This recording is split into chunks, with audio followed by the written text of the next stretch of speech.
Hey, everybody. Welcome back to the Gains for Girls podcast. Today's guest is one of the most important people of this next election cycle. His name is Tim Sheehy. He is running for U.S. Senate out in Montana. His opponent, Senator Jon Tester, is, of course, in the U.S. Senate now. His voting record, of course, as you can imagine, across the board, but specifically looking at issues, the cultural issues, such as if men can become women. His voting record is abysmal, asinine. He votes in lockstep with Senator Chuck Schumer.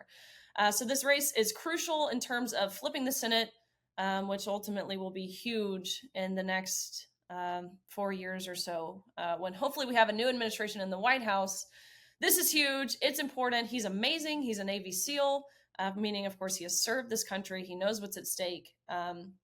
There really could not be anyone more suited, more qualified to be running in his position. And so he is someone who we should all get behind, we should all champion, we should all support in any way and every way that we can. So make sure you check out the interview here with Tim Sheehy. Well, Tim, thank you so much for joining the Gains for Girls podcast. I just wanted to give you the opportunity to tell us a little bit about your background and ultimately what led you to running for U.S. Senate. Well, first of all, thanks for having me. And more importantly, thanks for all the critical advocacy work you're doing. It's embarrassing that we as a country have to now have a discussion about the fact that there are two genders.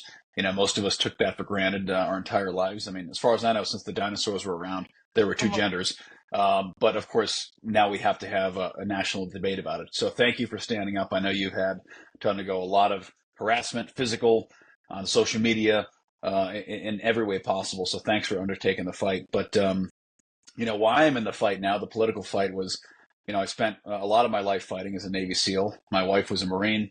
We both met in the military at the Naval Academy, and we're both Division I athletes. She was a very competitive national level gymnast, became a, Division I diver, at the Naval Academy. So excelled incredibly in female athletics, and then became, of course, a U.S. Marine Corps officer. So we met in the military. We saw each other about 45 days spread across 6 years during the wars, Iraq, Afghanistan, all over the place. I ended up getting wounded, so got discharged, and we started our business here in Montana from scratch. And it was a pure startup. Every cent we had went right into the business, all on black, really. And decided that we were going to start a company that took the technology that protected me on the ground in Afghanistan. We had aircraft above us with infrared cameras, electro-optic cameras, different types of sensors, and they'd provide us that real-time situational awareness that would protect us on the ground. And I was a team leader, so led hundreds of Americans, all over the world, 5+ deployments, hundreds of missions, and it was an amazing experience. Obviously, great days, terrible days, amazing days. The highs and lows of war are extreme, but was so honored to lead Americans to the field of battle all over the world, and would love to keep doing it. But after I was injured the final time, that was the end of the road. So when we started the business, I decided to take that technology that protected us on the ground in the war zone and apply that to other tasks. And about the time I was getting out, there was an incident in Arizona called the Yarnell Mountain Fire.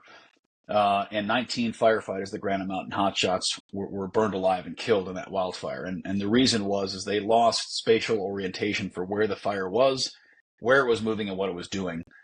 And they got disoriented, made a tactically wrong decision, and they thought the fire was going one way, it was going another way, and they all died, all 19 of them. There's a movie about it called Only the Brave. And I heard about that and realized if I could take the technology I had, if that team leader had what I had on the ground in Afghanistan, they'd still be alive. So I started my company, Bridger Aerospace, to do that. And I actually wrote a book called Mudslingers. All proceeds go to the firefighting community. I don't get any money, but it's about the history of firefighting from the air and all that stuff. So I started a company to protect firefighters from the air with the same type of technology I had as a SEAL team leader.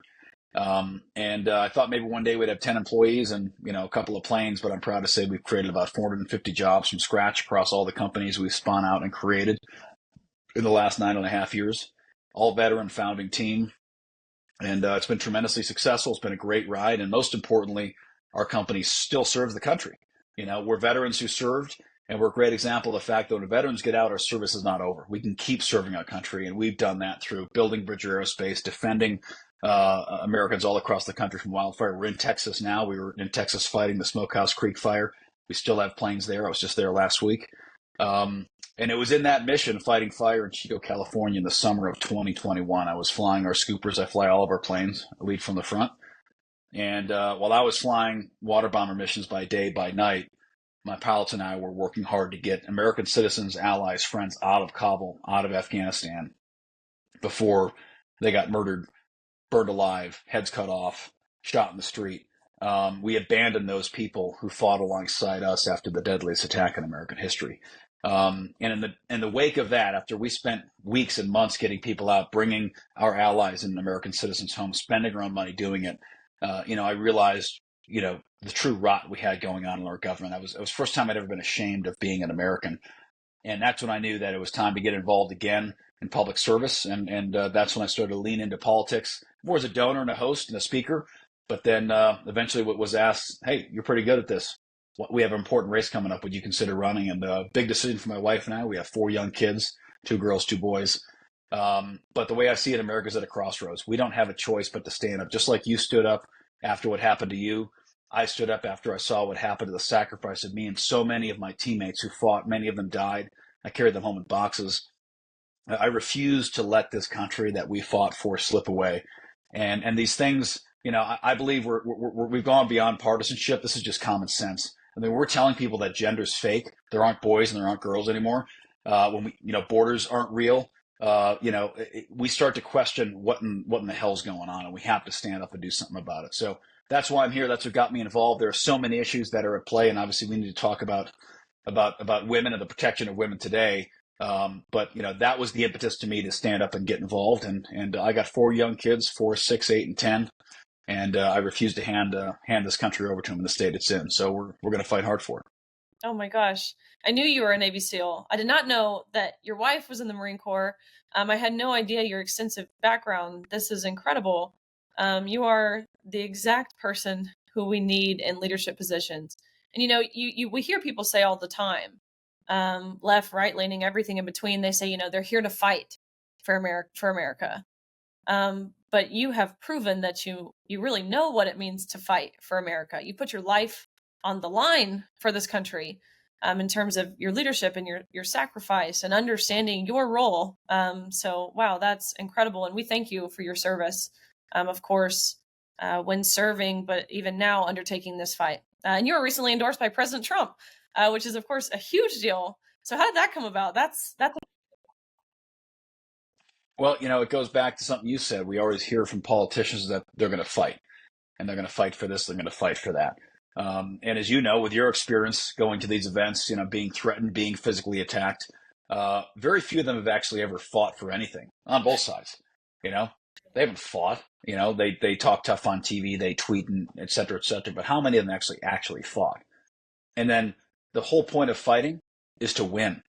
We fight and win. It's not just fight. I'm not just going to fight for America. I'm going to fight and win. And that's an important distinction because, as I like to say, the Japanese fought very hard in World War II. They were very brave. A banzai charge into machine gun fire. They'd kamikaze their planes, but guess what? They lost. We need to fight smart. And we as American conservatives, we haven't been fighting very smart these past few years. We've been getting beat on many fronts. We need to fight and win. And that part of that's going to take a new generation of leaders. But as you said, very proud to be endorsed by the former president. I supported him, from the very beginning. As soon as he got in, there was no question. We had a great field of potential candidates. All those others were great Americans. We were lucky that they stepped up. But, since the beginning, there's no question who the nominee was going to be. And I was very honored to have his support. And I think it's very simple. He wants to win this race. As you correctly pointed out, John Tester is my opponent. I'm not running against John Tester. I'm running for America. I'm running to save this country. He just happens to be in the way. But the point is, President Trump knows we have to win this seat. When he wins the president, if he's going to get anything done, he needs a Senate that can pass his legislation to move America forward. So I think he wants to win. He looked at the potential candidate field and said, here's a smart young guy. He's served his country. He's a successful businessman. He can win. And we were proud to get his support. That's amazing. And you mentioned Senator John Tester. Recently, this week, actually, he voted in opposition of I believe it was called the Protection of Women and Girls in Olympic and Amateur Sports Act. It was an amendment introduced by Senator Tommy Tuberville, who, of course, is a coach, an athlete himself. And it wasn't actually even just Senator Tester. All 51 Democrats voted in opposition of protecting women and girls in sports. And so I've got to ask you, do you feel like this represents the values and the ideals and the traditions of those who live in Montana? No, it absolutely does not. And, he bills himself as a dirt farmer. How many dirt farmers do you meet think there should be 18-year-old men in the same locker room as 10-year-old girls? I mean, how many dirt farmers say, well, my wife's actually my husband? It's ridiculous. And no, it does not reflect the values of the state. And, we've been hearing for 60 years about how the Democrat Party is the party that's protecting women. This is a war on women coming from conservatives and white men and Republicans. We're out to get women. And now we have a party that can't even define what a woman is. Justice Ketanji Brown in her Supreme Court hearings refused to define that a woman was a thing. She said, well, I'll have to talk to a biologist. I'm not a biologist. I don't think you need a biologist to tell you what's between your legs. So now we have a party that spent half a century telling us that they were the party protecting women, whether it was, reproductive rights or Title IX. Now they refuse to even admit that women exist.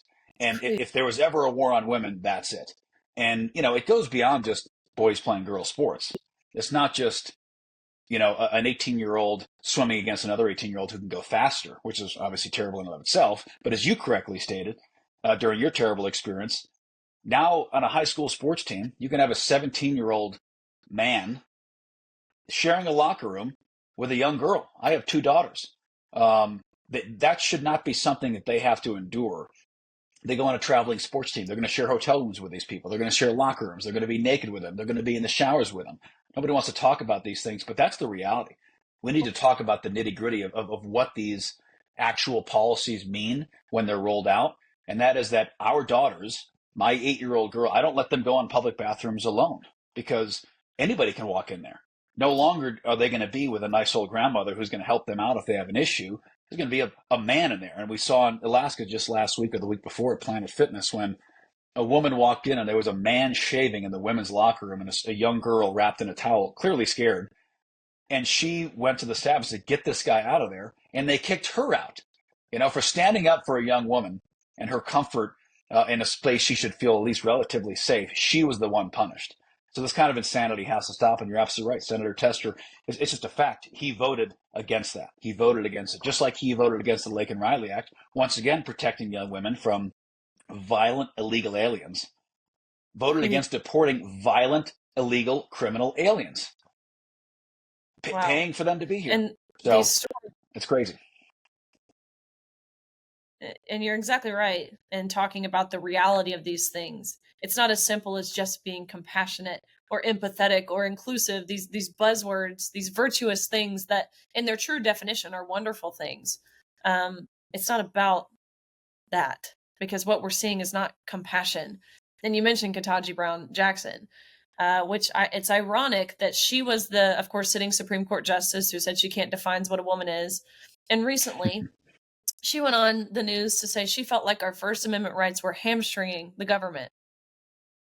Precisely. That is actually precisely exactly what our First Amendment rights are supposed to do. And you and I both know if our government can't abide or understand that, that's precisely why we have the Second Amendment.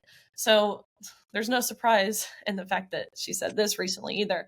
But defining this word woman, to your point, admitting that women exist, which I love the way you phrased that because it's so true.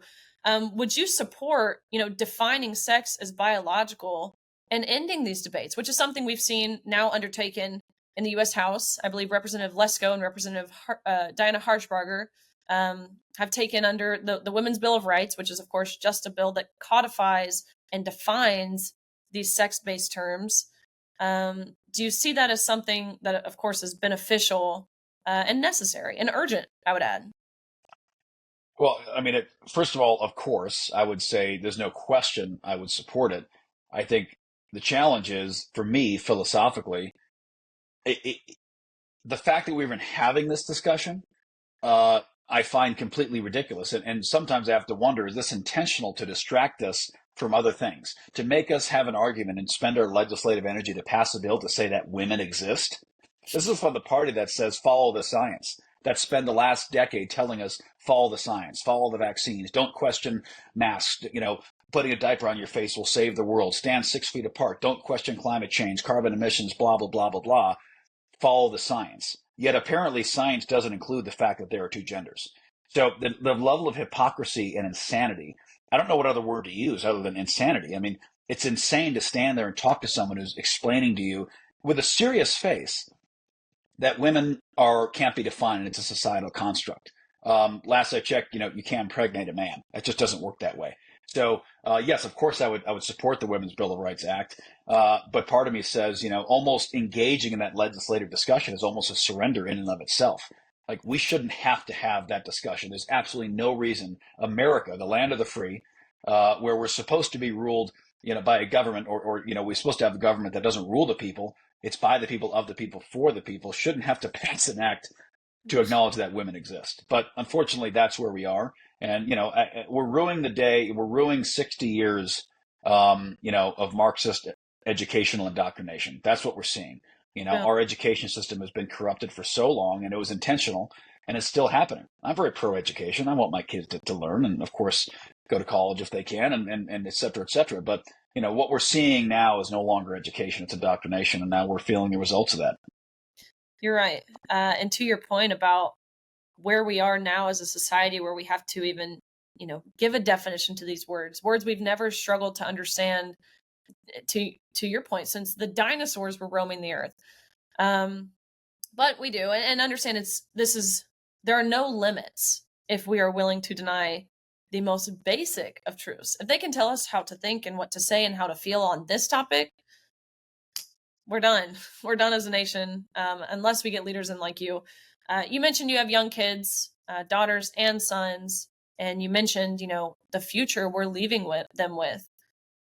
I mean, you must worry about this, right? Our elected officials and society as a whole, this future that's being left behind for your kids, my generation, to ultimately deal with. Absolutely. And I mean, I'm so worried. That's why I'm doing this. And I can promise you, being a senator was never a life dream of mine. Sitting in a building arguing with a bunch of 80-year-old men doesn't sound like fun. I'd much rather be flying water bombers and working my farm and ranch with my 4 beautiful kids and my awesome wife. But, we can't stand by and watch this continue. And part of the reason we're here, I was on the radio show just the day before yesterday. Maybe it was yesterday. Can't keep all the days straight. I'm all over the place. But, I was asked, what's the greatest threat to America? And I said, apathy. I truly believe apathy is the greatest threat to our country and our society. It's not China. It's not Russia. It's not, diseases or cyber or Bitcoin or whatever the hell you want to talk about. It's apathy. I mean, the average American is just like, whatever. 6-1, 18-year-old kids last year would rather lose their right to vote than lose their access to TikTok. That's a huge problem for our country because a constitutional republic, which is what we are, we're not a democracy. We're a constitutional republic, which is very different. A constitutional republic depends on an engaged and educated citizenry, a citizenry that cares, a citizenry that gives a shit about what's going on in their country. And right now we don't. Right now, half of Americans vote if we're lucky. We can't get people to join the military because they say, why would I fight for this country? I don't even like it very much because I've been told my whole life how evil it is. Why the hell would I join up and fight for it? So we have so much apathy in so many walks of life. And unfortunately, you and I are a great example. It took traumatic events for the two of us to step up and get involved. It just did. You had to have a terrible experience, with a man pretending he's a woman swimming. I had to have a terrible experience watching a war I fought and friends die and something betrayed by our own government to stand up and get involved. And unfortunately, that's where we're at as a country. But folks like you and I can start getting engaged, running for office. Congress is the least popular institution in America at about 4% approval rating. Nobody likes Congress. And I come from the military and small business, which have they're the top institutions. People love the military and small business. So why would I jump from the best pool to the worst pool? It's because we have to. And I think good people like you and I that aren't career politicians, aren't career lawyers and lobbyists, we can step up and say, you know what, we're going to get into this organization. And I know you're not running for anything, but I think you should. We're going to get into this organization and we're going to make it better because this is where the rubber meets the road, and we better start here. Otherwise, this country that's been so great to so many people for so long isn't going to be around much longer. Absolutely. Tell us about your campaign very briefly, the issues you're running on. I want to hear about the feedback you're getting. I imagine the people of Montana are ecstatic with this. I don't picture Montana as a place, being from Tennessee, I'm from a conservative state, haven't spent a ton of time up there, but I imagine the people of Montana are not overly enthused with Senator Tester. So I want to hear about the feedback you're getting and how you plan on representing, again, the people of Montana. Mm-hmm. Well, the feedback's been great. Of course, I'm a relative nobody. When I announced 8 months ago, I had about 4% name ID, and 3% of that's because there was a judge in Missoula named Sheehy, and that's who everyone thought I was. So functionally, I was nobody. And now we're tied to leading in the polls, and it's been a good, constant, one direction in the trend line up and to the right the whole time. So we're making good progress. Feedback's been great. People, there's frustration with Senator Tester. There's also this frustration with, like we discussed, all these broader issues in America that people are starting to wake up and realize, what the hell is going on in this country? How can we be giving free housing, free food, free transportation, free health care to illegal immigrants when we have homeless veterans committing suicide in the street? How can we be telling our kids that girls are boys and boys are girls? How can we print money 6 times faster than the economy is growing and be surprised there's inflation? We're waging a war on American energy and then acting surprised when we have $6 diesel. So there's a broad dissatisfaction. There's also a hunger for leadership. There's a hunger, I think, across America, but we've definitely felt it across Montana. They want leadership. And the top issues have been pretty clear, actually. I've been very surprised. We're a big state. If you turn Montana end to end, from the northwest corner to the southeast corner, it's almost as far as Florida to New York. It's a long distance. We're a big state, fourth largest state. But even across that vast expanse, it's been very consistent. Number one issue is the border and all the downstream effects of that: fentanyl, drugs, crime, human trafficking.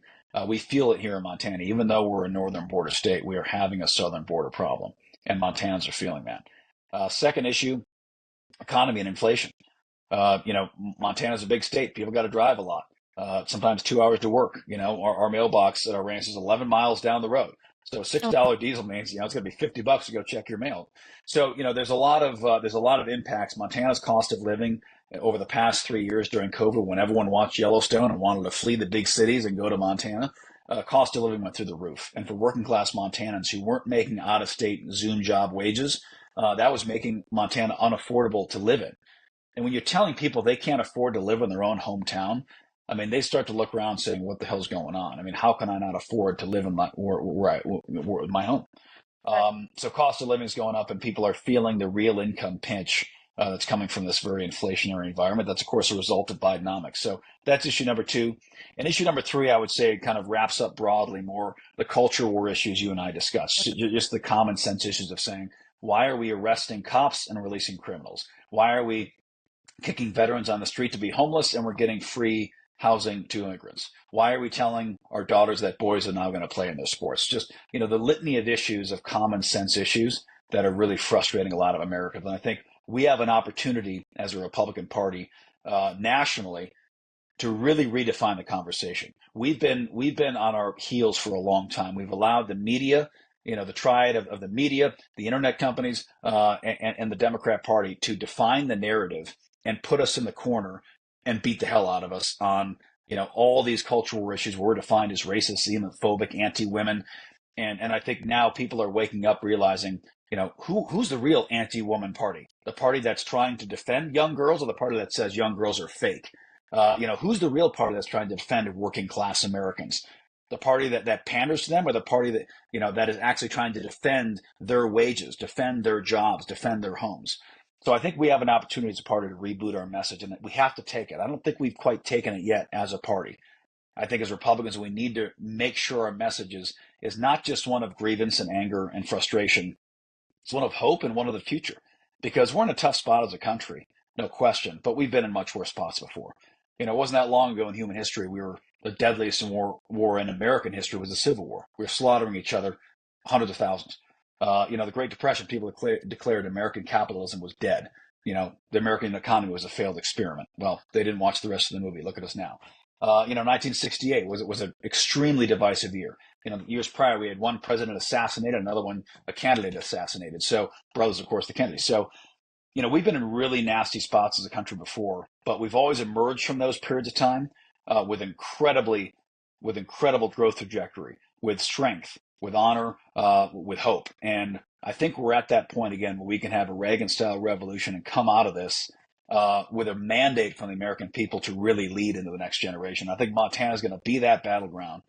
We are the race that will determine control of the Senate. I encourage people to go to timformt.com and learn about me and the race. Donate if you can. But really, the point of this is there are 3 Senate seats we have to win this cycle. 6-year terms for senators. Every 2 years, a third of the Senate turns over. There are 3 races in 2024 we have to win: West Virginia, Ohio, Montana. After that, we're defensive for the rest of the decade. We can't flip any seats. And that means we can't retake the Senate till 2030. And if we don't retake the Senate, Chuck Schumer and the Democrats have been very clear. This isn't conspiracy theory. They've said what they want to do. They want to end the filibuster, which means they can then add 2 more states, D.C. and Puerto Rico, which of course would immediately add 4 Democrat senators, and expand the Supreme Court and pack that court with justices that align with their ideology. That's a structural threat to the future of America. That's a structural change that will take 1 to 2 generations to undo.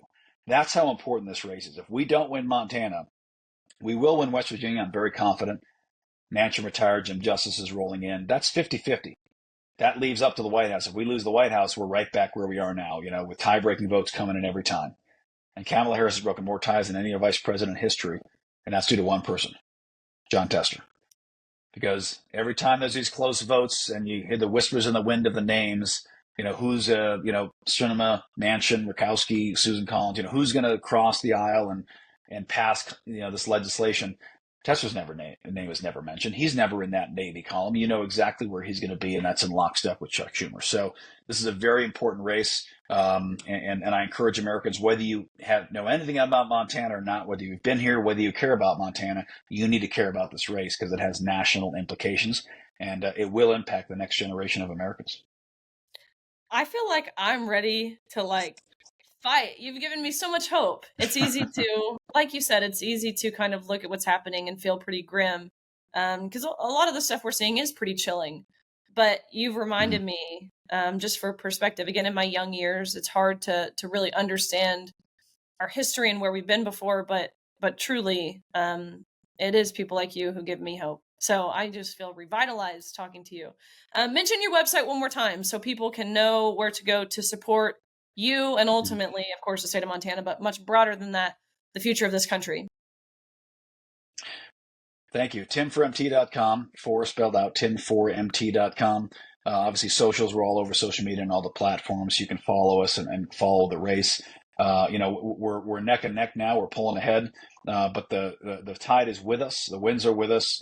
Montanans, who went 20 points for Trump, are really frustrated about what's happening, and this is the race to win. So please visit our socials, visit our website, and spread the word to your friends. We have to get more people engaged, broadly speaking, in American politics, but especially, folks like you. We need to get the younger generation engaged. I didn't get involved in politics until I was 35.